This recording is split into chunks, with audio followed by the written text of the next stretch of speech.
So thank you everyone for joining us for the concluding panel of the xSDG ALM dialogues presented by Belong and Adivasi Lives Matter.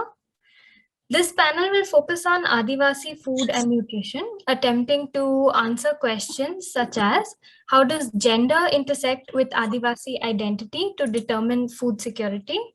What kind of adaptations are needed in our public nutrition programs to include nutritious indigenous foods?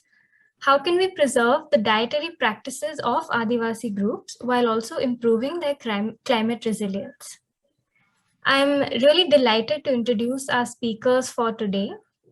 Salome Yesudas is a senior nutritionist associated with national and international organizations, and her expertise lies in indigenous food systems. She is a vocal advocate of forests as food-producing habitats and has authored multiple studies on uncultivated forest foods and tribal nutrition in Andhra Pradesh, Odisha, and other parts of India. Dr. Vandana Prasad is a community pediatrician and public health professional who has been engaged with the social sector for nearly 3 decades. She is founder, secretary, and technical advisor for the Public Health Resource Network, or PHRN, as well as a founding member of Jan Swasthya Abhiyan, the People's Health Movement, India. She is also an active member of the Right to Food campaign. She has been engaged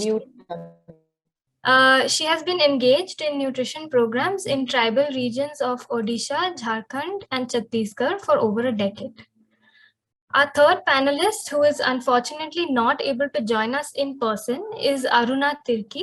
She has kindly recorded a few video clips for us to play, and we'll be playing those towards the end of the panel discussion.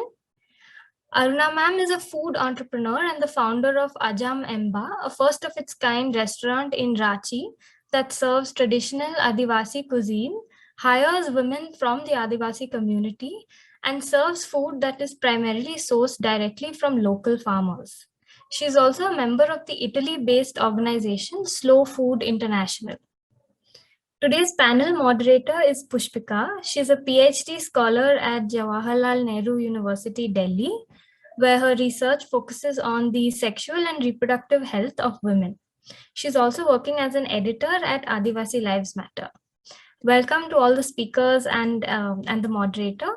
We hope you find this to be an engaging discussion, and thank you once again for joining us. Handing it over to you, Pushpika. Thank you, Amya. सबसे पहले सबों को जोहार and very good afternoon to everyone, to all the panelists who are here. And I would also like to welcome everyone, those who have joined us together today for this panel discussion. And Amya has already given a very beautiful synopsis of this panel discussion. So I think all the major concerns have been outlined related to the questions surrounding Adivasi food and nutrition and its intersection with gender. So I would not elaborate further on that. But I would just like to add that the nexus between capitalism, neoliberalism, and new colonialism and the state has further marginalized the marginalized communities, which include Adivasi community, Dalit community, and especially the women from these communities. So I think this discussion is a very important and a relevant panel discussion. And I thank the organizers for giving me the opportunity to moderate this session. So without any further delay, I would like to begin the session. And I would request the speakers, the panelists, to keep their answers within 5 to 7 minutes, to keep the discussions within this time frame, because we are a little constrained when it comes to the time frame. So I think I'll start with the first question. And my first question is to both the panelists, and ma'am, anyone of you can answer. So we all know that Adivasis are one of the most vulnerable groups in the country, with lower than average life expectancy rates. Could you elaborate on the barriers faced by Adivasis in accessing services in agriculture, food, and nutrition, and their exclusion from the country's development trajectory. How has COVID-19 exacerbated many of these challenges for the Adivasi community? Salome ma'am, Vandana ma'am, any one of you who wants to answer this? I think it'll be easier if you invite by name. Otherwise, we'll be waiting for each other. pehle aap phenomenon will happen. So, Okay, so by we can, name, just ask for somebody and then. right. So, पहला सवाल वंदना ma'am आपसे पूछ सकते हैं, and next question I think we'll go for Salome ma'am. Is that fine? तो सबसे पहले सबको मेरा भी जोहार और बहुत बहुत धन्यवाद। शुरू करने से पहले एक दो डिस्क्लेमर्स हैं, क्योंकि मैं स्वयं आदिवासी नहीं हूँ और ना ही मैं किसी तरीके की आदिवासी समुदाय की एक्सपर्ट अपने आप को मानती हूँ। मैं एक डॉक्टर हूँ, मतलब हम कुछ डॉक्टर्स हैं जो हम आदिवासी इलाकों में भी काम करते रहे हैं, कुछ पब्लिक हेल्थ के लोग हैं जो आदिवासी इलाकों में काम करते रहे हैं। मुझे लगता है कि हमें जो है वो मैं बता देती हूँ कि हम में एक सहानुभूति है और एक बहुत भारी विश्वास है आदिवासी समुदाय की क्षमताओं को लेकर, जो कि शायद हम में फर्क पैदा करती हैं। जो पूरा सिस्टम चलता है जिसमें कि हेल्थ एंड न्यूट्रिशन पे खास तौर से ऐसा समझा जाता है कि ये तकनीकी चीजें हैं जो कोई भी गरीब इंसान नहीं समझता, और आदिवासी इलाकों में तो इसकी कोई भी समझदारी नहीं है, इसीलिए तकनीकी एक्सपर्ट्स को ही इसमें कोई राय देनी पड़ती है। तो हम वहां पे अपने आप को मतलब फर्क मानते हैं और फर्क दिखाने की कोशिश करते हैं और फर्क कार्यक्रमों से जुड़ने की कोशिश करते हैं। So that's my disclaimer. I don't claim to be an expert, I am not an I'm not a historian, I'm not an ethnographer, I'm a public health person who's been working in Adivasi areas. Now, जहाँ तक कि विकास का मामला जो आपने बहुत अच्छा सवाल है, और जब भी आपका टाइम हो मुझे आप रोक दीजिएगा, क्योंकि ये मामले इतने विस्तृत हैं कि इनको मतलब इन पे हम लोग जो सभी शामिल हैं, मुझे लगता है हम लोग एक ही दिन इन पे चर्चा कर सकते हैं। 3-4 मिनट में कुछ कुछ कहना है तो आप प्लीज हमको बीच बीच में भी रोकने की please feel free to just intervene. I think the main issue is yes, most certainly Adivasis have been marginalized in our development, and they continue to be so, and perhaps, as you said correctly, with greater acceleration. तो ये मतलब ये एकदम सटीक है कि अलग थलग आदिवासी को रखा गया है और अब और भी ज्यादा ये मामले बढ़ते जा रहे हैं।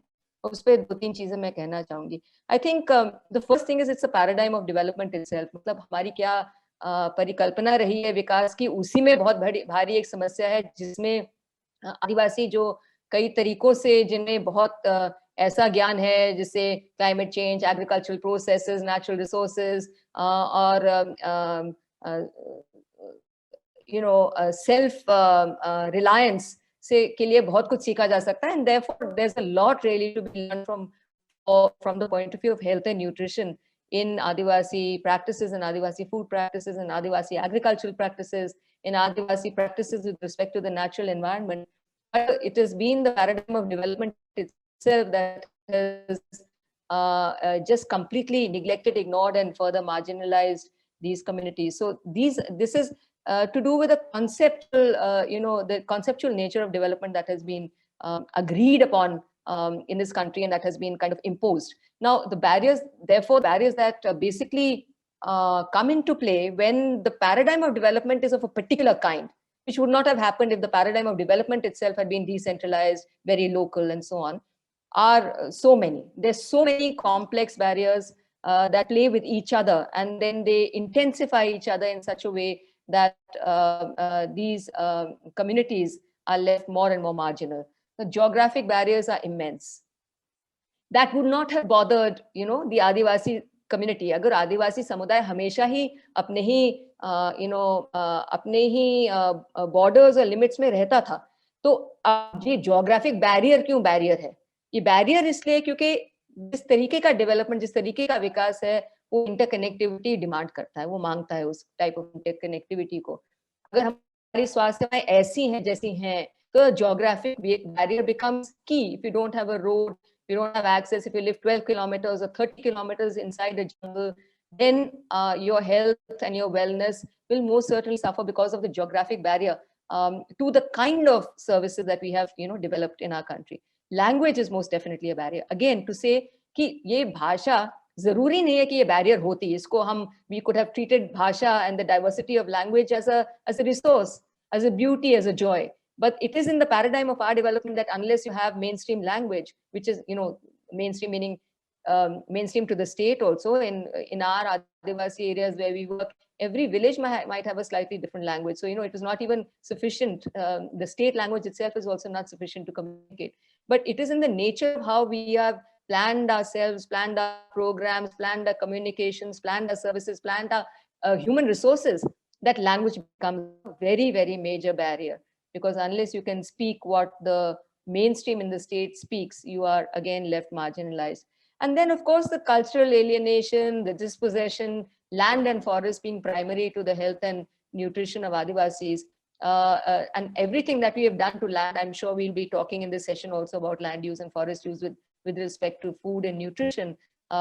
These have become very major. And the last point that I'll make before I stop is that now, in the current situation, there's a huge intergenerational tectonic also shift in Adivasi communities. And that is also playing the role of a barrier, where the elders in a community are now finding themselves very different from the youngsters who have very, very mainstream aspirations because of the, the IT scenario and as you've been saying, globalization and so on and so forth. So now there are further fractures within this community that are also causing a problem in terms of Adivasi unity, in terms of Adivasi aspiration, understanding, cultural transitions and transmissions of things that were known earlier but are increasingly lost. So there's a lot of loss in culture, but there is not enough gain because of the barriers that we have talked about. So there's a kind of a net loss where we have lost many of our traditional and conventional wisdom and practices, but we have really not, what we have gained is not really great, in terms of, for example, junk food and so on. We can talk about that as we proceed in the discussion. Thank you. Thank you, Vandana ma'am. Did you want me to say something about COVID also, just a line, or? Yes, Covid pandemic से कैसे आदिवासी समाज की challenges बढ़े हैं, उस पे अगर आप इसमें मतलब दूसरे लोग भी बोलेंगे। मेरे हिसाब से जो हमने देखा है वो ये है कि कोविड में मतलब सभी इफेक्ट हुए हैं, तो आदिवासी थोड़े प्रोटेक्टेड थे। वो इसलिए कि उनका मार्केट पे जो उनका जो रिलायंस था on the outside world was less than the outside world, and so therefore they were already deprived. मतलब वो पहले से ही डिप्राइव थे, अब इस कोविड से वो और कितना डिप्राइव होंगे। वो पहले ही एकदम मतलब मार्जिन पे, हाशिए पे हैं ही in terms of deprivation from the scheme, services, programmes वगैरह। तो उनको उतना फर्क नहीं पड़ा जितना कि जो लोग बहुत ही मॉडर्न सिस्टम्स और मार्केट्स पे डिपेंडेंट है। तो एक तो वो था।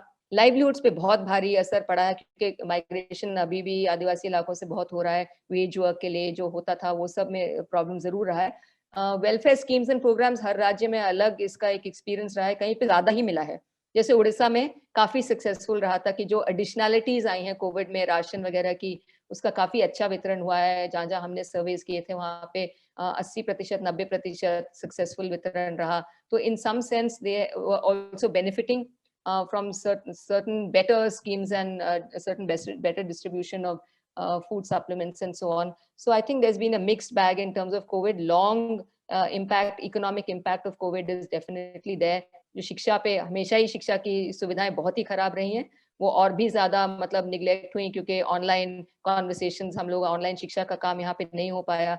So it's been a mixed bag, some protection, but also a lot that is further marginalized. Thanks. So how do you think contemporary politics and ideologies have affected the food culture of Adivasis in the last 6 to 8 years? And how do you see the recent fanaticism around vegetarianism in relation to Adivasi food and culture? And Vandana ma'am, if you want, you can also answer to this question after Salome ma'am. Yeah, thank you so much. Thank you. Actually, I have documented food systems of Adivasis from Orissa and also Chhattisgarh and also Madhya Pradesh and Telangana and Andhra Pradesh. But the thing is, for them, it is not vegetarian, non-vegetarian, like those, whether it is marine food, it is not like that. It is a seasonal foods. So whatever season they get, whatever food they get in the season, mostly they gather and collect. So buying is it's a very rare option for them.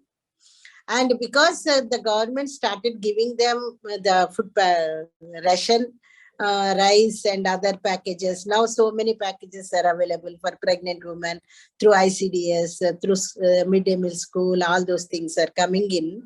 But actually, if you see their tradition and the traditional food systems, they just gather, they hunt, and also they cultivate in their slopy lands, they cultivate. And that is completely around 8 to 22 varieties of different food grains they cultivate on the same space and time.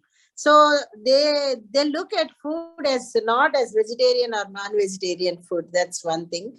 These are my observations, based on my observations and what I have collected, I'm telling.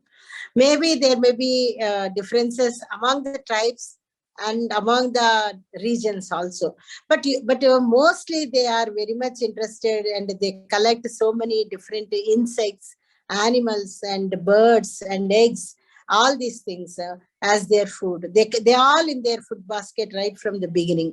And also, if you see, they also collect so many other items, like if there is in the rainy season, all the small ponds, I mean, not this much small, but comparatively, it may not be a tank, it may not be a river, or it may not be but it can be a small brook which is fed by rainwater, or a small pond, or a small pit which is filled with the water.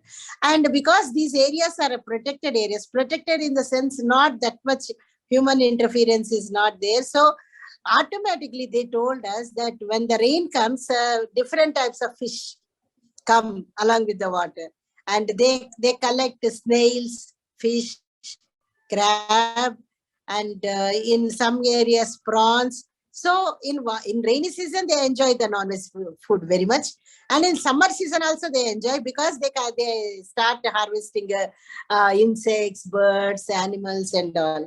And one argument is overusing, but actually when we ask and when we talk with them, they always tell us that they know the season, when to collect and where to leave, and what is the limit for their harvest. And for everything they will perform certain rituals also before collecting. So they have a great respect for the nature, and they know that unless they leave something, it doesn't come back in the next season. So that type of relationship and a very logistical understanding between the nature, their source of food systems, and themselves exists. That's an amazing thing. Thank you. Okay, thank you, Salome ma'am. And it was very interesting that you pointed out how the way the mainstream sees the differences. जैसे हम लोग vegetarianism non vegetarianism के बीच में जिस तरह से फर्क करते हैं, बहुत इंटरेस्टिंग बात है ये देखना कि बहुत सारे ट्राइब्स जो है वो इस तरह से खान पान को देखते ही नहीं है. उनके लिए ये है कि अवेलेबिलिटी क्या है उस सीजन में और उस रीजन में. तो ये बहुत ही एक इंटरेस्टिंग नोट रहा. तो thank you very much Salom ma'am. Vandana ma'am, आप कुछ अगर ऐड करना चाहते हैं इस पे तो प्लीज गो अहेड.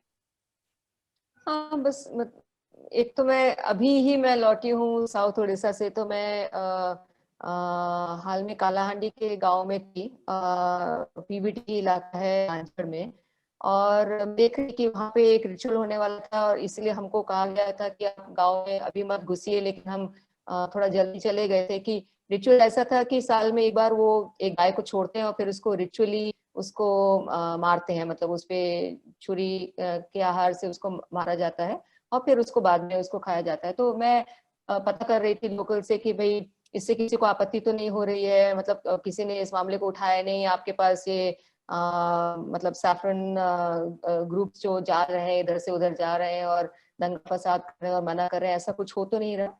तो इंटरेस्टिंग जवाब मिला कि यहाँ पे तो अगर कोई ऐसा करेगा तो उन्हीं को मार देंगे। मतलब ये there is still some degree of I think control over this, the discourse that's otherwise happening now in the middle class. There is some degree of power and control that at least Schedule 6 areas are wielding in non-BJP states. मैं इतना ही कह सकती हूँ। मतलब I think कि किसी को बताना चाहिए कि जहाँ पे BJP ruled states हैं, वहाँ पे भी क्या आदिवासी अपनी स्वतंत्रता अभी भी महसूस कर रहे हैं। क्योंकि एक बात तो स्पष्ट है कि in terms of the preference and practice, there's a big gap. Let me tell you, we have dietary surveys now from many of these states, many detailed dietary surveys. There's a strong preference for what we call non-vegetarian food. There's definitely a strong preference. मतलब उसमें insects भी हैं, उसमें eggs and poultry and meat and pork and beef and everything. Everything is there in that preference. Different areas, different availability, different seasons. All those things are there. But the actual consumption is pathetically low. I don't think people, appreciate that enough. कि वो चाहते हुए उनके पास बिल्कुल नहीं है। मतलब meet वगैरह तो अब वो त्योहार पे ही मतलब एक चीज बट के थोड़ा थोड़ा बांटा जाता है, वैसा ही है। चिकन वगैरह भी रोजमर्रा का खाना ये कतई नहीं है। तो न्यूट्रिशन के हिसाब से प्रेफरेंस है, चाहते हैं खाना, और बिल्कुल ही उसकी अवेलेबिलिटी नहीं है बिकॉज ऑफ डायर पॉवर्टी। जहाँ पे हम लाइवलीहुड्स में पोल्ट्री एक्शन वगैरह भी कर रहे हैं, वहां पे भी उसको बेचा जा रहा है क्योंकि कैश की जरूरत। मतलब this is where you will come to the way the market is intervene, that now there is a requirement for cash for everything. तो वो चाहते हुए भी उसको खा नहीं रहे हैं और उसको बेच रहे हैं। So there's a big issue which is linked to the economics of this area. There's a strong non-vegetarian preference. I'm not sure whether the Hindu Brahmanical discourse is affecting currently Adivasis, but definitely there is a shift in religion, and that's important. More and more we are finding Adivasi घरों में जा रहे हैं तो हमको हिंदू देवी देवताओं के वहाँ पे कैलेंडर, पिक्चर देख रहे हैं। और अगेन द जनरेशनल शिफ्ट की जो नए जनरेशन है उसके रहन सहन, पहनावट में, जो साड़ियां कभी नहीं पहनते थे अब साड़ियां पहन रहे हैं, जो सिंदूर कभी नहीं लगाते थे वो सिंदूर लगा रहे हैं, और पूजा पाठ और ये सब चीजों का हम लोग ये अब शुरुआत हम अच्छे से देख रहे हैं। तो I don't think the day is far कि ये this notion of purity and impurity of non-vegetarian foods, or this very middle class kind of thing कि insects, कीड़ा वगैरह खाना is an impure thing, ये सब बहुत दूर नहीं है आदिवासी जनता से in this context of again this IT kind of phenomenon. तो इसका खतरा बहुत है, और इसका जो न्यूट्रिशनल इम्पैक्ट होना है, जो थोड़ा मोड़ा इससे न्यूट्रिशन मिल रहा था वो तो और भी गंभीर होगा, क्योंकि हम तो पूरे देश में ही लड़ रहे हैं इसके खिलाफ कि भाई this kind of hegemony of vegetarian food is not appropriate for our country.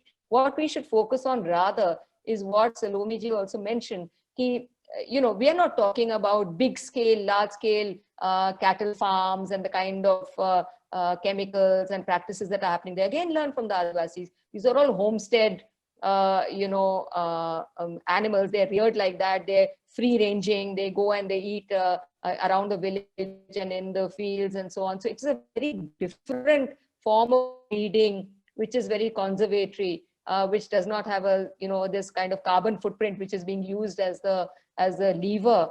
Religion is being used in our country as a lever, but globally also there's a push for vegetarianism, which is using the carbon footprint as a lever, saying that a non-vegetarian food is adding a carbon footprint that is so much more than vegetarian food. But they don't realize that we are not talking about the same kind of cattle rearing and poultry rearing and breeding that the US is talking about. So we are fighting on both fronts: the religious hegemony on the one front, and the climate change people, the global climate change people on the other front, both pushing for vegetarianism, which is very harmful to Dalits and to tribal communities, because the source of protein and the source of iron, since they're not able to access other foods and forest foods and so on and so forth, and cultivation, they're just eating rice.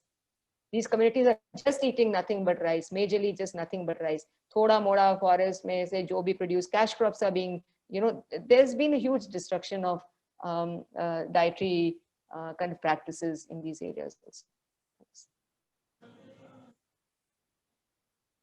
Thank you so much, ma'am, for your input on this question.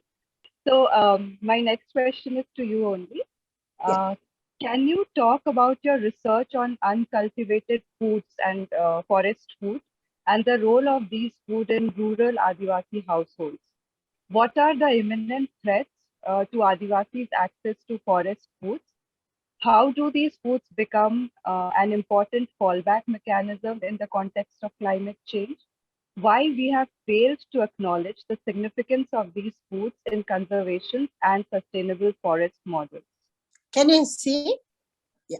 Yes, ma'am. Thank you. So uncultivated foods, it's like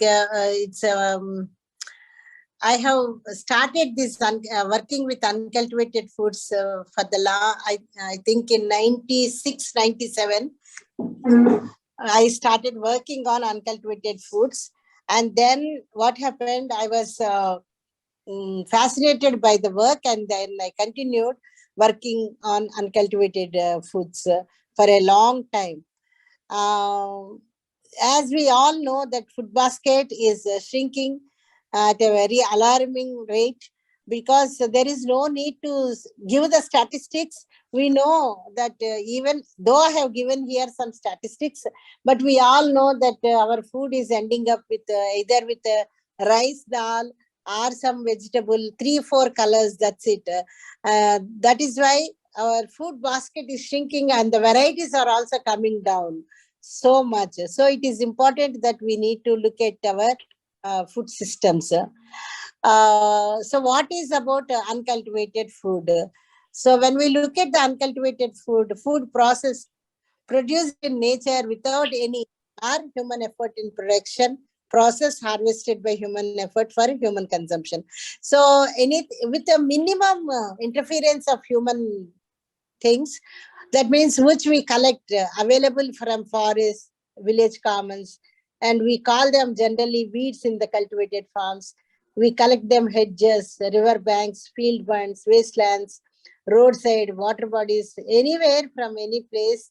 These are available, and they are available entire world, entire globe. But the only thing is the knowledge to identify and to use them as a food is the concern now. So yeah, of course, the erosion of the real species is also concerned, but more than that, the people who can identify as their food are very, I can say, very less in number. And also when we talk about forest foods, uncultivated foods, it's not only the just plant-based, but also animal foods and also marine foods, water bodies also. And usually if you think why we should look at into uncultivated foods, means they are especially in this pollution, and in this we can always see that. And usually they are very safe, because there is no chemical involvement either in the production process or anywhere. And also it's a diverse food systems, and also available as per the season, as per the climatic conditions and the localities. And they are also, the important thing is they are accessible and accessible and available to the marginalized communities. That is the more important, because those people who are highly vulnerable and who live in mountains, hilly areas, plains, and poor families, for them these uncultivated foods are very, very handy, accessible. And then more equitable access also. Anybody can walk in and get. And diverse kinds of foods, large variety. You can get n number of foods, gums, leaves, roots, vegetables, fruits, dried ones, then roots and tubers, insects, honey, animals, birds. The list is n number, and within each variety there are so many varieties are also available, and they are they are packed with the micronutrients, with some proteins also. And this is not a statement or a kahani. This is because of the after analyzing the composition of the many uncultivated foods and forest foods, this statement I have put here. And also, as I already mentioned, these are all free from adulteration. And also, some of them are consumed with the minimum requirement of processing. And they are linked to their traditions and the local knowledge, and the people who know them. That's all. For example, mushrooms. Mushrooms collection is a very, very critical thing, because if you bring one poisonous mushroom, that's it. That is why it is important. The knowledge is more important than the species. So elderly people who has this knowledge, we need to record that knowledge, document those identification things, how to identify and how to propagate all those things. We need to take care and document that traditional knowledge. And also resistant and tolerant to biotic, abiotic stress mostly. Small income intervals at sometimes the people also sell them. For example, madam also from mentioning about Odisha. So Shravan Chattu, for example, is the one of the costliest mushrooms which are available in the season for a small duration. So that time they not only collect for their consumption but also for selling. In that way, so many things are also available to them for as a small income. And then intimately linked to local socio-cultural traditions and food systems. Because they are all synchronized with the climate and the season, they make so much use of these food systems. And one example here is, for example, mangoes. Amba soda they make. If you go to Orissa in May and June, you will see entire village in yellow color, because they make the mango layers and they dry up that mango layers. It's a eye feast to see the villages. In the same way, if we go in early February, March, we see collection of mahua seed, mahua flower and seed. It is completely painted with those colors, tamarind collection, like that. So they just know when and where to collect and how to preserve it also. And also, because as I said, ideas are good and they are very interesting. The stories around the food system is also very good, but we need scientific evidence. So that's why we have analyzed the food composition of 30 most commonly consumed uncultivated foods at NIN Hyderabad, and published also. Here I have given those things. And also so many other people also published, and those are also I have given here in the references to save the time. And there are so much bushmeat and flowers, leaves, fruits, tubers, all these are available. The list is endless. And summer is the usually picking time for uncultivated foods in forest areas, and in rainy season in the farmlands and the neighboring hedges and around. So both rainy season, winter season, every season they will get something to eat.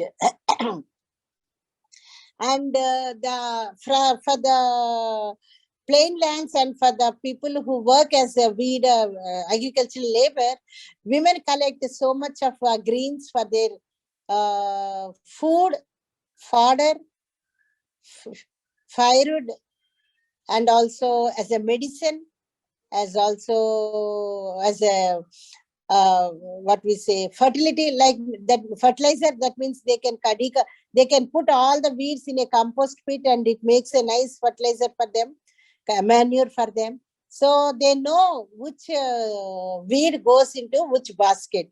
So they every day when they go for weeding, they collect all these uncultivated greens, which come as a weeds in the main crops. So if you see the calendar, the entire year is filled with uncultivated foods. Peak is July, August, September, and October. And from November, they will decline. And again, after June, again the rains come and they come out. So there is so much abundance of uncultivated foods. And there are certain flowers and nutritious and medicinal. For example, these flowers, this is red ant egg curry they make with rice and mushrooms, and this is a flower which is very common and very rich in nutritious vitamin C and other things also. Later I have given you the nutritional values also. So these are mostly despised by the as weeds, but actually if you see they are very high in nutrition, accessible, available, um, very good, very good. So these are all nutritional values which we can just scroll. And these are all some uncultivated fruits which we get in abundance in around the seasons, which are very rich in vitamin C and zinc and another micronutrients also. And we also have done, because vitamin A precursor beta carotene and also vitamin C, both are very important, and both play a crucial role. So we have analyzed the species from uncultivated foods from both what we say black soils and red soils, because red soils belongs to poor people mostly, and black soils are irrigated lands. So majority come from marginalized communities hold red soils only. So in that interest we have analyzed, and we found there wasn't much difference between red and black soils about the nutritional value. But actually, to our interest and surprise, red soils contained more of beta carotene than black soils. In the same way, this is also vitamin C from black soils and red soil species. And here also we can see similar results, more or less red soil samples contain more. That's a good news, because poor farmers, agricultural laborers hold red soils and they are not irrigated. So their soils, weeds are more nutritious. This is a very interesting findings we found out. And also why we should nutritionally, if you think not only it is they is packed with micronutrients, but it is also very rich in fiber. Most of the uncultivated foods are very rich in fiber. We all know fiber is missing element in our foods nowadays. I always tell the indicators for development when we are young, like when we are 30 years back, 40 years back, if you have to tell an address, we used to tell it is near a park or a cinema theater or beside a temple. But today, after all the development, we give our address as next to super specialty hospital or nearby dental hospital. So what is our development indicator? Previously, it's entertainment and parks. Now it is all hospitals and super specialty clinics, and also dental clinics also. So eye doctors, most of them became so many super specialties has come. But we say we are developed, but if we are developed, our hospitals number should come down, not increase. Then recognize. So how do we look at uncultivated foods, and what is the role of how do we protect our revival of the uncultivated foods, including the forest foods? Recognize and protect all sources of food. So mostly forests are recognized generally not as a food producing habitats, but it is important that we look at as forest as also as a food producing habitat, because it itself is a dwelling place for so many living creatures, all animals, insects, birds, people, and rivers. So much dynamics happens in the forest. So it is not just an economy or a timber or anything, but it is also a lively abode as dwelling place. Then minimize forest diversion activities. That is just we can put it forth, but I don't know how far this statement will impact the policymakers and the those who look at forests in other way. Then food composition analysis of uncultivated foods has to be done for at least for most frequently used consumed foods, and prioritize according to the nutritional values. Then other values, cultural, social, other values also need to be documented. Not only we should look at only nutrition point of view or food point of view, but socio-culturally, how they are very, very important. What are the links? If something goes like that. Those links also to be connected and preserved. Researchers and research institutions should be made accountable to local knowledge providers, and also rights should be with the villagers. So the people who give the knowledge should be respected most, and also be documented on their personal names. And generally our trend is, if we find something, we immediately make it consumption, conservation, cultivation, consumption, conservation and commercialization. The moment the commercialization comes in, it is will create an exhaustiveness of that resource. So judicious use will not be there, or it may lead to the destruction. So how do we balance the commercialization if it is required also? So those things are some of the concerns. And also we need to prepare dietary diversity registers, including cultivated foods for each panchayat, so that they become a document at the village level, and ensure the maintenance of uncultivated food sources in and around the immediate environment as common resources accessible to the community. For example, there are so many commons available in villages.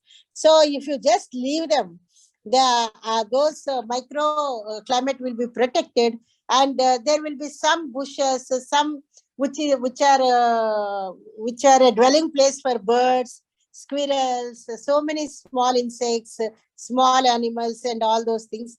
So in the name of clearing or other jobs, we should not touch such things, so that it will give you good impact on the life that is maintained by that small bush itself, or a small water bodies and all. Agriculture and allied courses should include uncultivated foods in their curriculum. Though they say it is a weed, actually in farmers, because of spraying of pesticides, herbicides, fungicides, and weedicides, they become poisonous. Otherwise, they spread over, and they just pluck it out. And it is also an economic activity for the women, which weeding is a good season for them to collect money, and also collect food for them, and for fodder for their cattle, medicinal herbs for their health and other issues. And also sometimes they dry them and use as a fuel. Sometimes they just dig in and use as a manure. So there are and some weeds have a very strong fibers, and they even soak them, take the fiber out, and make twine them for twigs or something like that. So there are so many, whatever research, evidence-based research and results we got, we made them as translated into local languages, and we distributed the same information to all the people who participated in the research program. So all those are available in these references, and all are free to use. Anybody can use at any time. No permissions required.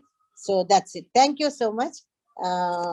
And these are the as coming to the nutrition, these are the excellent sources, because we have analyzed them from the National Institute of Nutrition. Thank you so much. Thank you so much, ma'am, for this presentation. It was a very detailed presentation, and I'm sure we all have some important takeaways from here. And thank you for sharing the sources also, the books that we can refer to later on. So my next question is to Vandana, ma'am. What does this tell us about the larger problem of government's one-size-fits-all approach to public nutrition, where local food practices are not taken into account? Is there a need to expand and nuance services such as the PDS system to include indigenous food items like millets, pulses, and even some non-vegetarian food items. But before I start, I mean, I just want to kind of dispel some romanticism with respect to, Adivasi health and nutrition. Everything that we've said about food practices, the importance of uncultivated foods, forest produce, good, rearing, breeding practices, behaviors, that's fine. That's absolutely fine. But I think it would be wrong to assume that, everything was right in some golden era and Adivasis had great health and nutrition, because at least I, as a public health person, don't see that kind of evidence. Life expectancies have always been very, very low amongst the Adivasi community. Just now, stunting in Adivasi children would be to the degree of 60%. Anemia is really rampant. And BMIs, I mean, in one study that we did of 11,000 women, mostly in Adivasi areas, 4% had BMIs of 16, which is something that we consider moribund. I mean, they continue to survive and work and manage and cope irrespective of this health and nutritional status. But I don't think that by any means it should be considered that there was some golden era of Adivasis being in terribly good health and nutrition. At least, I mean, I would really need to see some evidence if that were the case. And that suddenly, dramatically in 1990, everything changed and they suddenly became so malnourished, so stunted, so anemic and so on. I don't really buy that argument. So I think that, we really do have to understand the complexity of what we're trying to say. There's a lot to save, there's a lot to preserve, there's a lot to learn from, and there would still be a lot to do within this community and these communities, with these communities, giving these communities primacy. So that is something that I definitely want to underline as a public health person from my experience. Now, coming to, you've asked a variety of disparate questions altogether, but coming to the issue of, rice fortification, what we've been arguing is that Adivasi areas, I mean, many things. Firstly, that what is the point of going on and on denying this tremendous potential for dietary diversity, which is abysmal in our country, across the board abysmal in our country, and getting more and more abysmal in Adivasi areas, as all of us have been saying. What is the point of going on and on reinforcing rice? That too polished white rice of one particular type in which some chemical intervention has been made to add iron in the name of iron deficiency anemia. What's the point of doing that? By what conceptual clarity of nutrition are we doing this kind of thing? Even if it were useful for anemia, why are we not using the vehicle of dietary diversity? That is point one. The second point against rice fortification has been that in Adivasi areas in particular, the prevalence of diseases such as sickle cell anemia and thalassemia is very high, 10 to 40%. And everybody acknowledges that iron should not be given to these communities, and yet government has gone all out to distribute these things through the PDS system and through the midday meal system and through Anganwadis. And the policy is that it will be a mandatory fortified rice in all these public distribution systems, these three in particular, that go to all children till the age of 14, and goes to pregnant and lactating women, and in many areas it also goes to adolescent children. So, and the PDS to entire households. So all poor people, and in Adivasi areas, even those with sickle cell anemia and thalassemia, should be eating rice, fortified rice, and only rice. So this has been the tenor of our argument against fortified rice, and with specificities that are related to the Adivasi area. But there is no study to show impact because this has not yet come to pass, and it would not be easy also to demonstrate. So hopefully with all the kind of resistance that is coming up and better understanding, I hope this will not come to pass, but this is something that needs to be thought about, discussed, debated, and also better alternatives need to be found to this issue of rice fortification.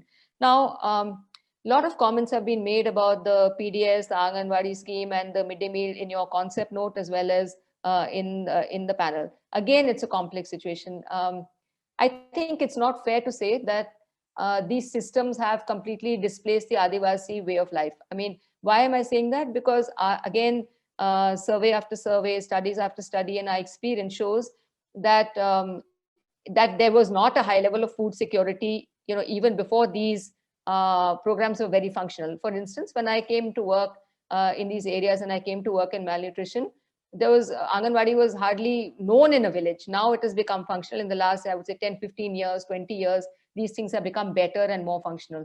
So they didn't used to be there in the same time where Adivasis were stunted, wasted, anemic, and had very poor life expectancies. So it's not as though, again, the food security was very major, before these systems came into play. Yes, these systems were misinformed. We could have planned food security measures that could have taken into account the Adivasi way of life, the Adivasi knowledge and wisdom, huge resource that we had, and the dietary diversity that is given by forest produce, by uncultivated foods, and everything that Salome has been talking about. So the formulation of the, this whole supplementation was completely misguided. And but not that there was no need for it. I mean, this is where I would again reinforce this point. I think there was a need for acting upon food security in Adivasi areas, and a lot, 100,000 times better job could have been done creating more local, more decentralized systems that would have been respectful of the Adivasi diets and Adivasi way of life. So I think that's really what I want to say about these systems. Even now, I think that potential is there, though we are very far from it in the current systems, which are totally top down and do not allow for any community participation, do not allow for local produce, do not allow for local menus, even where we've managed with a great struggle. Right to Food people are there in the audience, great struggle to include millets, for example, in the NFSA, and therefore should have been coming in the PDS and so on. This is the one area that has remained very weak. And what is coming in policy is things like rice fortification. So again, the reinforcement to this particular one type of white polished rice, which will come from some centralized process, and then we'll have some chemical intervention, rather than again using this opportunity to go back for dietary diversity, for all these types of foods, for more flexible, decentralized mechanisms, which are primarily which primarily allow for a central role of community to determine what food they will eat, what food they consider good, with inputs to say that, yes, that's fine, let's do it that way. But then perhaps we need to think of how we can improve iron consumption, how can we can improve. I mean, in many Adivasi areas, for example, millets are not to be found. It's a shock. But it's true. People tell me, आप बोलती रहती हैं, लेकिन आप ये तो बताइए कि यहाँ पे आएगा कहाँ से, क्योंकि वो यहाँ से जा चुका है, यहाँ की practices से जा चुका है. So it's not easy, it's not simple. That is not to say that there's nothing that can be done. There's a huge amount that we could do to bring back some of these things and to improve dietary diversity, which is needed across the board for everybody's public health in this country. And that is, like I said, it's abysmal, and we are doing very little in our policy and practice to actually focus on dietary diversity. So the one size fits all is completely misplaced. It's a fact, and it's completely misplaced. It could have easily not be one size fits all, with some basic, though, fundamentals that should be carried across the board to everybody. Everybody will need iron, everybody will need protein, everybody will need choices and diversity and enjoyable food. Everybody will need all those things, and everybody does not need junk food. I've been trying to, I didn't have the space to say that some of the displacement is happening through the market and through junk food, where you're not getting any of these things that we are talking about now, the uncultivated food products, but you're seeing kurkure and Lay's packets strung all over every village in Adivasi areas.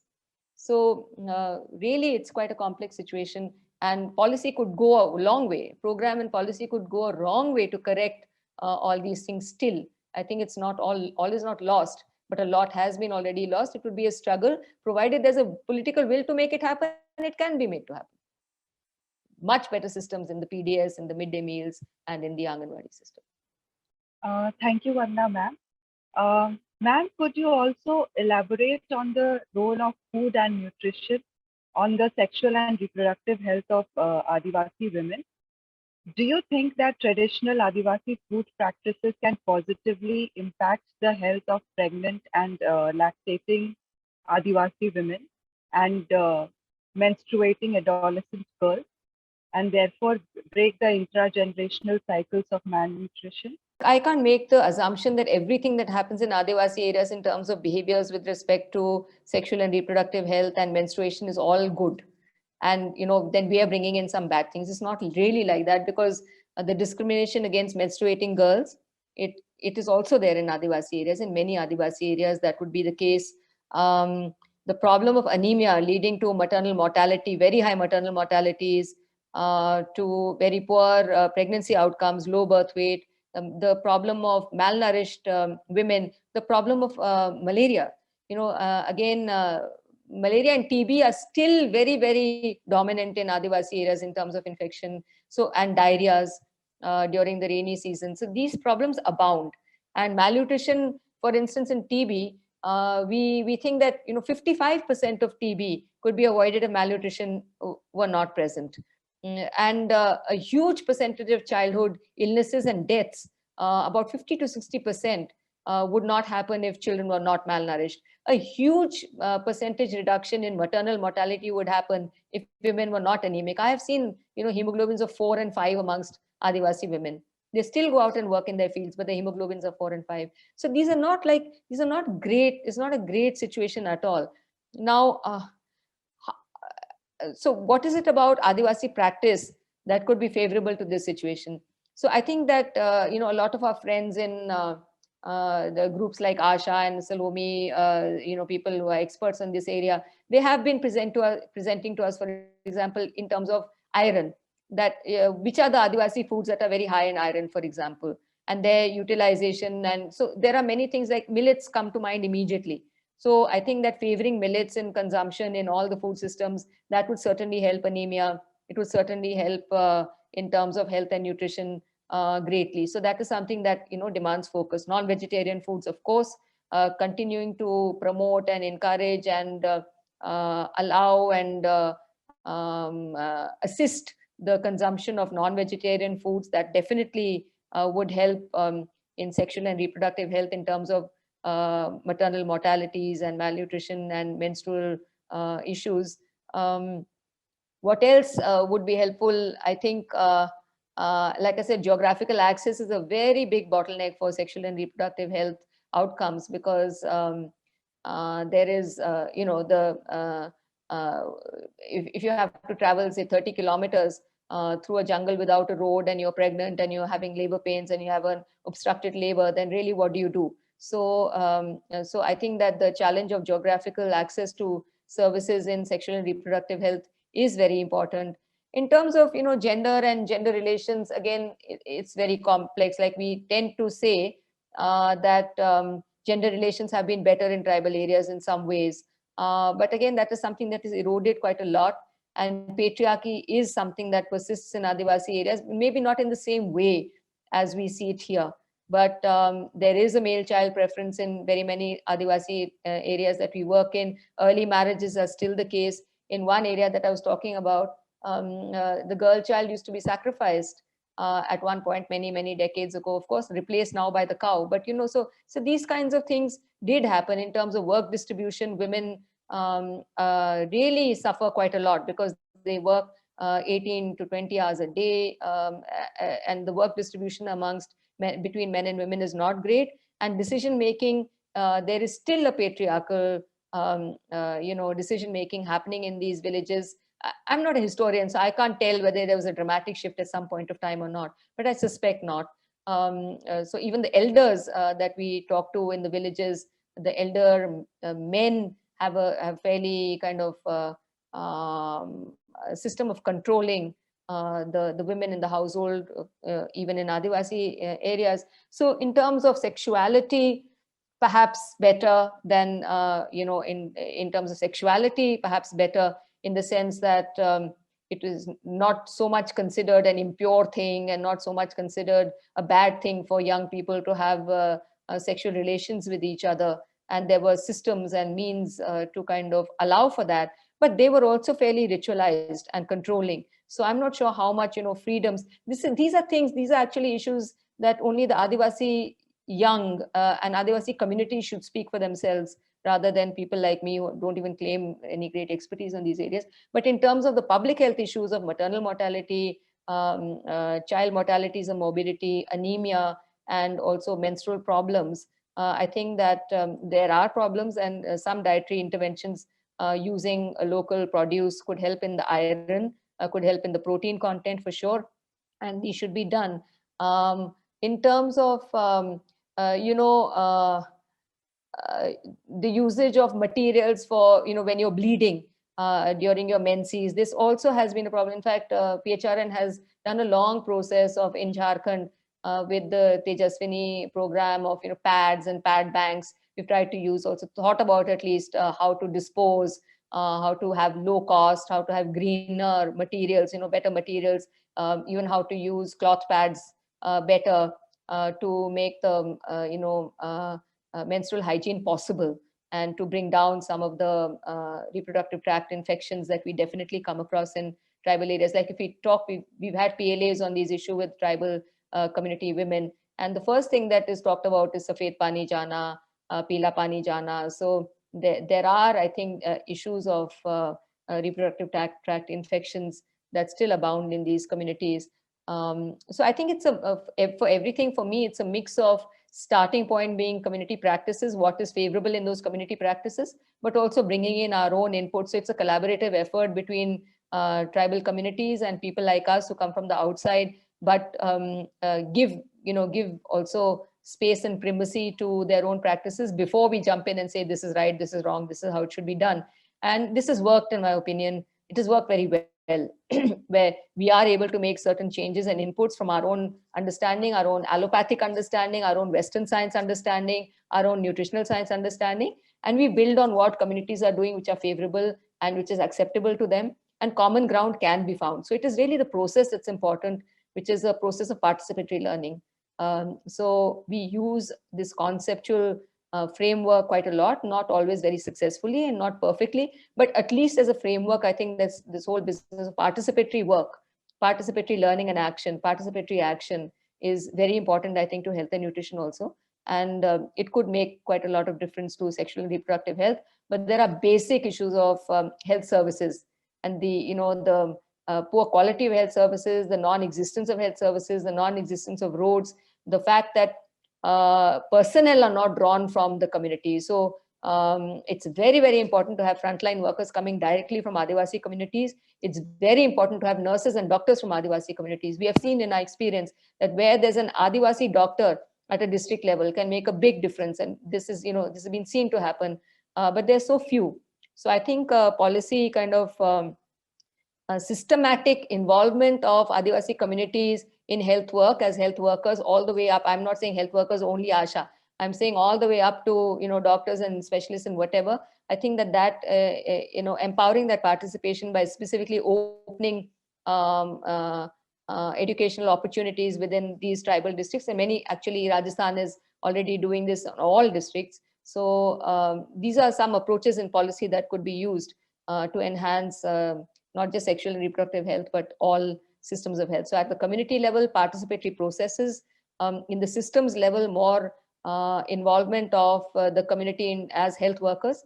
I think there's a lot to learn from Africa, and there's something to learn from Australia and New Zealand, how health workers coming from indigenous communities have been involved in and given a fair degree of autonomy. And that also allows for other health systems, non-allopathic health systems, to be brought into play with more success. I mean, like we keep railing against, we do have a problem where there's a lot of jhar-phuk happening and people lose lives through those processes also. So how can we incorporate it? I mean, there's no point fighting some of those things. You really have to work with some of those processes. So that also continues, the lack of modern services, the irrationality of modern services, and also certain other practices which cost lives along the way, which are traditional practices, but we do see that they cause damage and they cause lives. So it's complex and it needs a certain process of figuring things out and working together.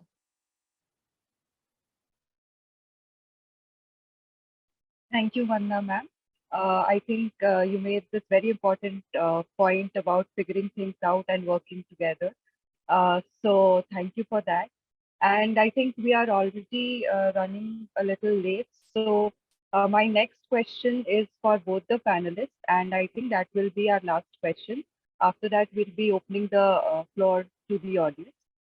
So I would like to ask both the panelists, what has been the impact of LPG, liberalization, privatization, and globalization on Adivasi food culture?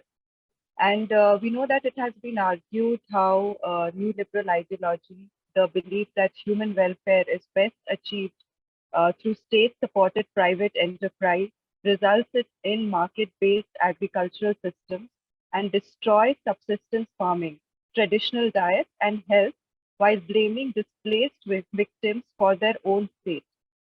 In the context of India, Adivasi, to what extent do you think this is true, and has the indigenous population and their food culture changed post the implementations of LPG in 1991? मैं फिर से कहना चाहूँगी कि मैं historian या political scientist तो नहीं हूँ, लेकिन मुझे लगता है कि these processes have been hugely exploitative in Adivasi areas from many points of view. The fact that Adivasi areas are rich in natural resources, the whole business of the mining industry, this has really played some disastrous role, in these areas in terms of land use, the shifting of land from agricultural subsistence use to mining. That's one kind of land alienation that has happened during these processes. But the other is also again changing land use to creating national parks and protected forests, which has displaced Adivasi communities, not allowed for forest gathering and for uncultivated foods and so on to be gathered.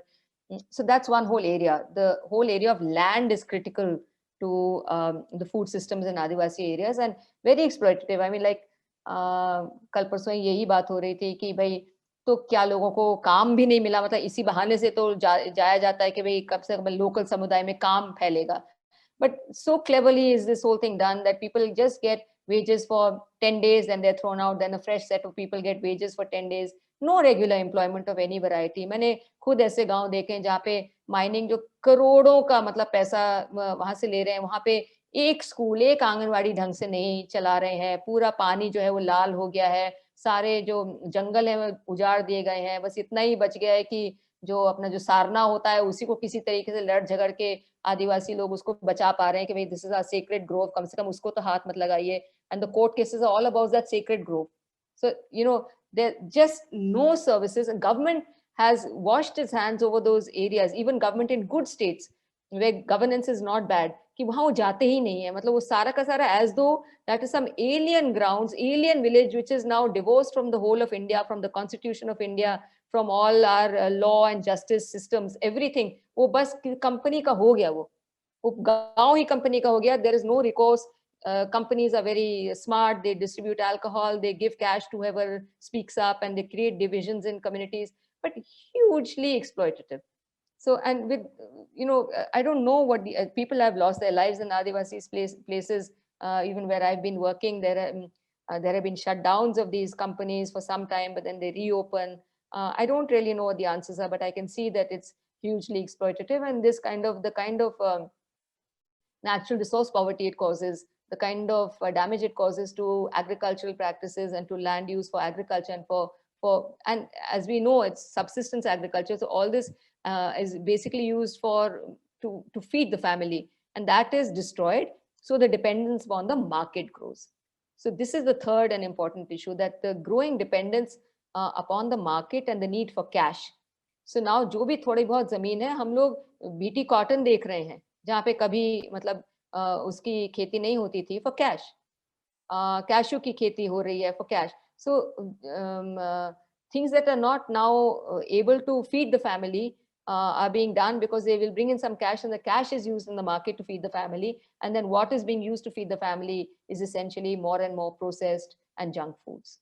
So this whole business of this kind of exploitation, the shifting of land use, the lack of livelihood opportunities that could have been potentially built into this kind of shifting of land use, that not happening, and the shift away from self-reliance in terms of food security. But again, I want to say this again and again, that the self-reliance even on their own lands is has become better. Matlab, you can talk to Pradhan and those people who have been working in these areas for a long, long time, many decades. It has become a little better, but does not cover the entire year. Even now, there is a dependence upon the PDS for about 4 to 5 months of, food insecurity all told. So it would still not be sufficient, but the market is playing its own very clever role, because there's a huge potential market there for people to buy things that are really not great for health and nutrition, and which the rich in our country have given up. So the rich in the country are eating all the stuff that we are talking about just now, all this, the healthy food, the organic food, the green food, the uncooked food, the high fiber food. It's only the rich who are talking in those terms, and the people who actually ate those foods are eating what? Are eating biscuits. Even in Adivasi areas, the commonest food, weaning complementary food given to children is gone back to biscuits. So it's a sad situation, and I have already spoken of the paradigm of development. Call it whatever you like, LPG, or the entire notion of development, and the essence of it is this lack of respect for decentralization in a country that's as large as almost a continent.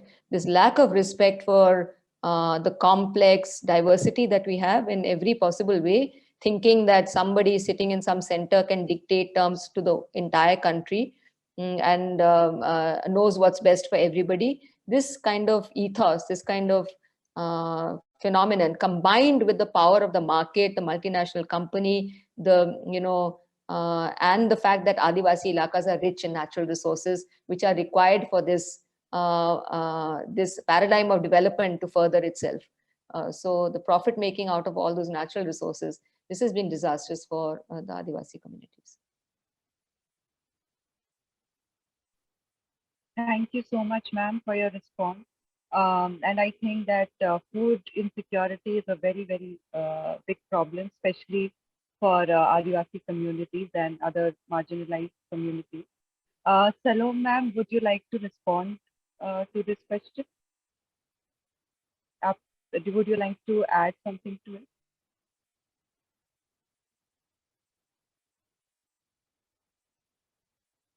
Okay. I think Salome, ma'am, is not responding. There is one. Yes. Yeah. Yes, ma'am. Yeah. I absolutely agree with what Vandana ji has been talking. And also, two things I would like to, in addition to that, two things I would like to say. One is destruction or conversion of the forest into some other things, as Madam mentioned. The other one is BT cotton. And not only BT cotton, in some areas where the land was at least under FRA, Forest Rights Act, around some less than 5 acres or around 5 acres, depending on the area, each each tribal family will get.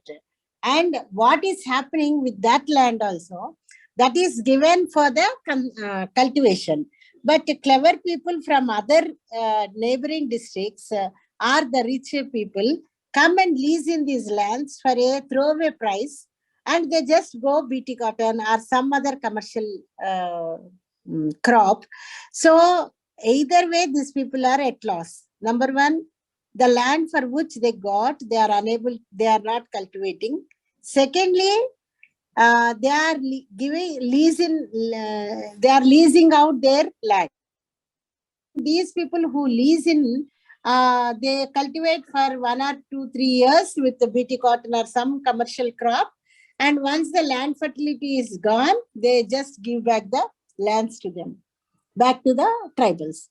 So this is a very, I don't know whether we can call it a conspiracy, because we can't say that with the consent only, with the proper consent and proper permissions only, these people lease out the lands, and the people who lease in use according to them. So what happened to the FRA lands is also a big question, because with so much of struggle, fight, and so much of things, these people got the lands. But now, what is the status of FRA, the lands which got under the FRA Act, what is their status? That one, if anybody takes a small research on this, that will be very good, because it will definitely add to their nutrition and food security if they cultivate their own lands. That's one thing. Second thing is, the tribal people, whether they are forest dwellers or a hill area dwellers or a plain lander, whatever may be the situation, still 30 to 40% of the food comes from their neighborhoods, either from collection or from gathering.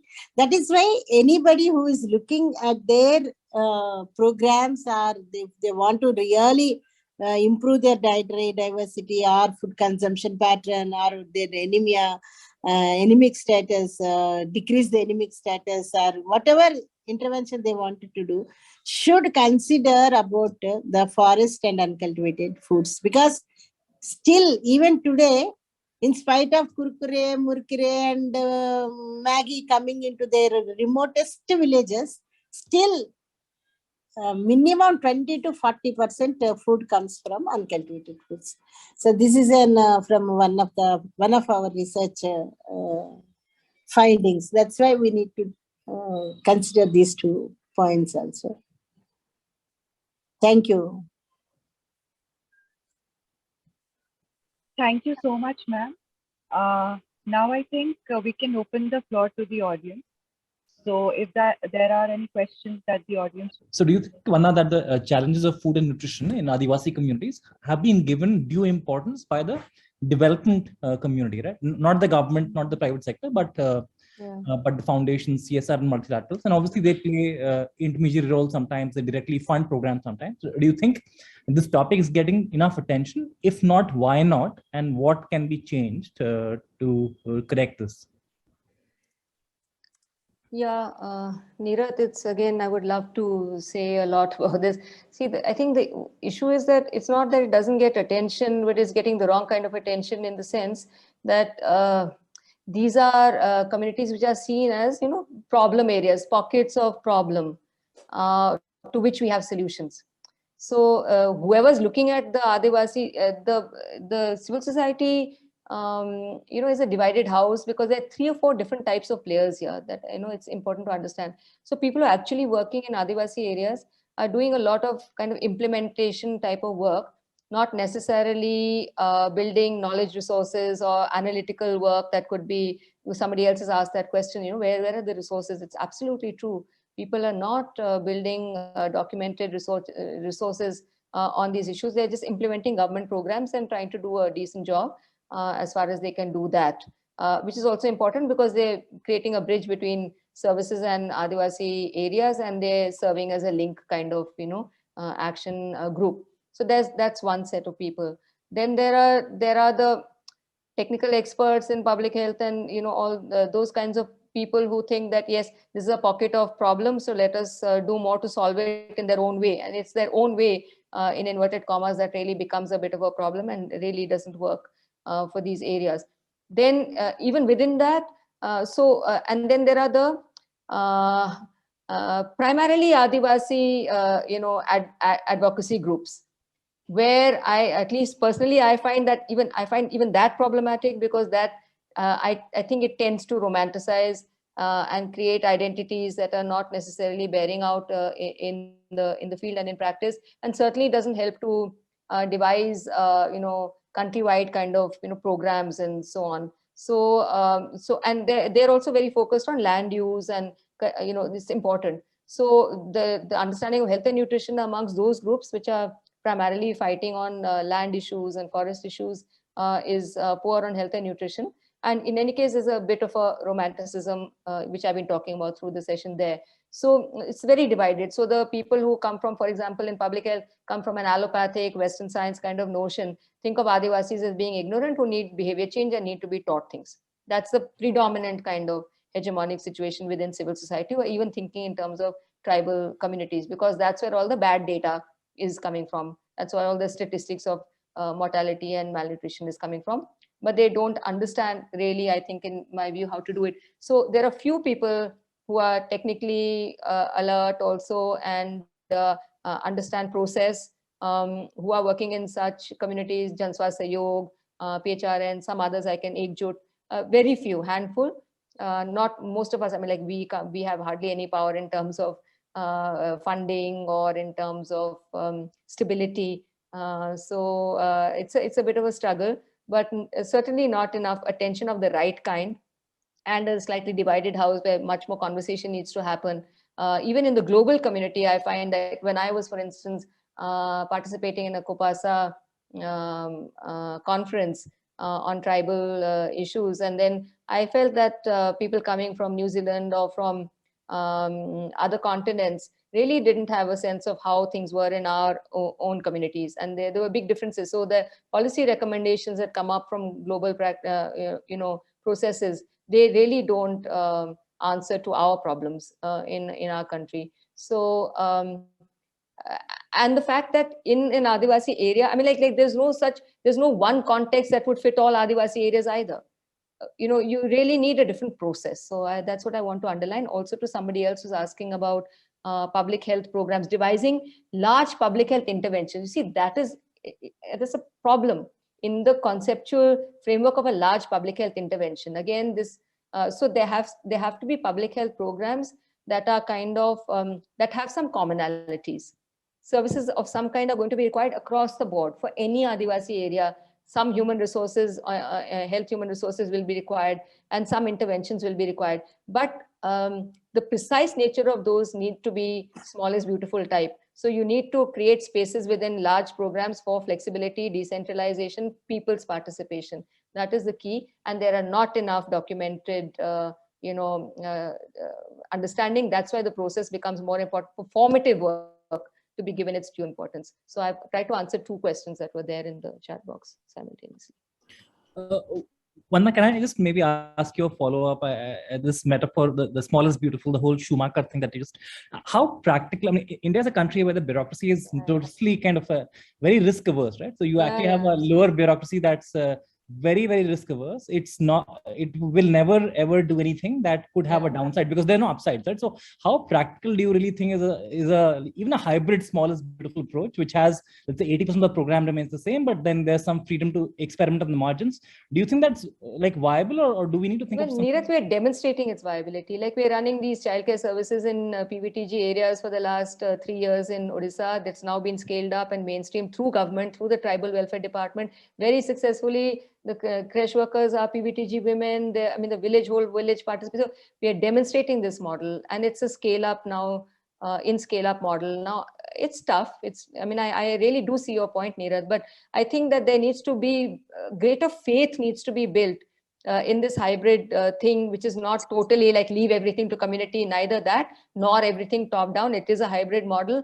And the space for civil society is very particular and very important, which is a supportive space, which is a space which troubleshoots, it finds technical solutions. It creates community participatory processes. These are all very skilled tasks, and it needs enough time. And that's where the donor agencies and the partner agencies, they falter, because they want to see action in 2 years, in 3 years, for something that's going to take about 6 years to 10 years. So I think that these models need greater visibility, and that's what I'm engaged in, saying, please, you don't have faith, fine, come and see it for yourself. Come and see how much a PVTG village can do with just a little modicum of support, and government taking a different approach we're lucky it's Odisha, which believes in decentralized governance to some extent at least, and it has those systems already to some extent in place. And we are there to keep shouting and screaming where we think the government is doing it wrong. I don't know how long we'll survive, but this is work that's showing immense beauty and success in terms of implementation. So I think we have time only one more question from the audience, and then we have to, basically one of our panelists is not here, so we have a video from her, so we have to put that also forth. So I request, if there is any other question from the audience, to please go ahead.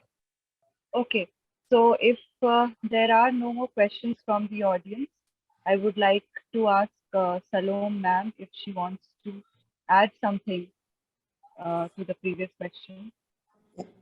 Uh, I don't have much to add, but only two things I forgot to mention. I would like to say. One is when we are looking at the nutritional composition or food composition of these uncultivated and forest foods, we also should look at the if as many of us are known that bioavailability is a big question. So just everybody agrees that just giving an iron tablet is not at all enough.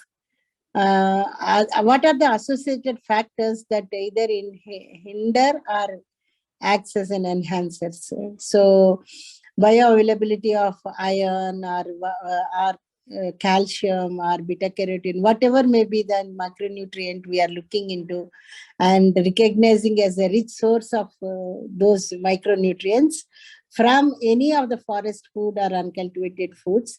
If the government takes up the bioavailability studies and establish the bioavailability percentages of these things, that will help a lot to include them in our food programs like ICDS or pregnant women food or in midday meal schools like that. See, for example, I was telling this one of the flowers I have shown has 800 and change milligrams of vitamin C per 100 grams of edible flour. But how much is bioavailable? So that kind of the richest sources can be taken and some type of research taken up to know ensure the bioavailability percentage.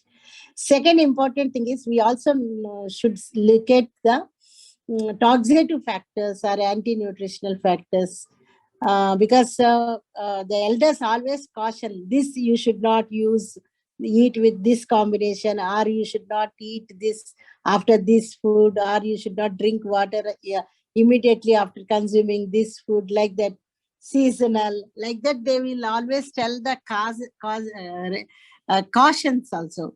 So those kind of knowledge also we need to document and also take the scientific evidence by doing the food composition analysis of those kinds of foods, so that we doubly make sure that they are rich in nutrition and their bioavailability is rich and they are free of any factors that interfere in bioavailability or digestion or absorption or those kind of things. So these can be suggested as a way forward in the research areas. The video that Aruna ma'am has sent us, basically she could not be here with us. So we had a few questions for us and for her, and I think I'll just read out one question and we can then play her video, the response that she sent to us, and then we can close the session. So we asked Aruna ma'am, can you tell us about your initiative with Aja Memba, the motivation behind this enterprise, and any challenges that you might have faced during this journey? What is the importance of preserving Adivasi food culture and traditional methods of cooking and eating? So she sent us a video response that we can play now. Well, let me tell about you the starting of my initiative, promotion and revival of indigenous cuisine cum resource center.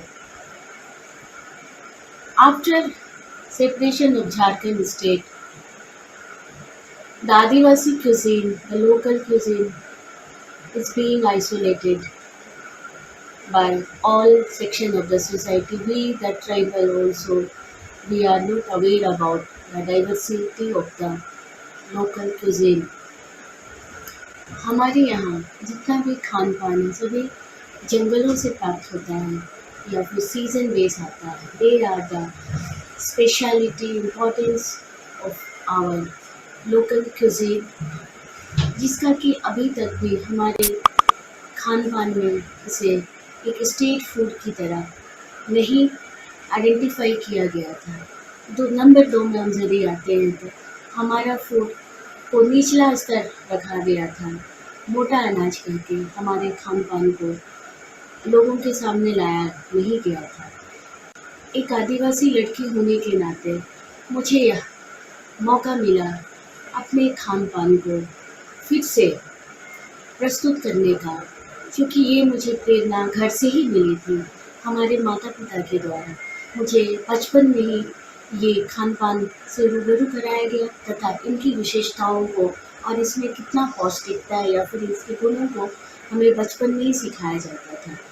In spite of having all these properties in our local cuisine, we are not aware or even a single day in a week we are unable to have in our plate. In spite of having all other places food like before that undivided Bihar, people tell about the litti chokha. We are talking about the fast food like chow mein chili or pizza burger. We don't talk about our traditional rich food.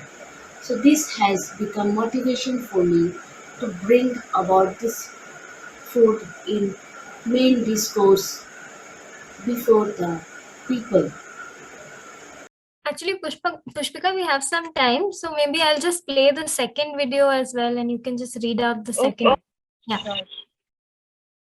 So the second question for Aruna ma'am was, how do you view modern food culture with its emphasis on organic, locally sourced and slow food, that is from farm to table food, vis-a-vis Adivasi food culture that has these same characteristics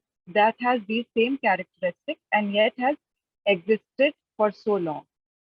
When we talk about the modern food, so what is modern food? People considering modern food a healthy food, yeah, we can say the super food.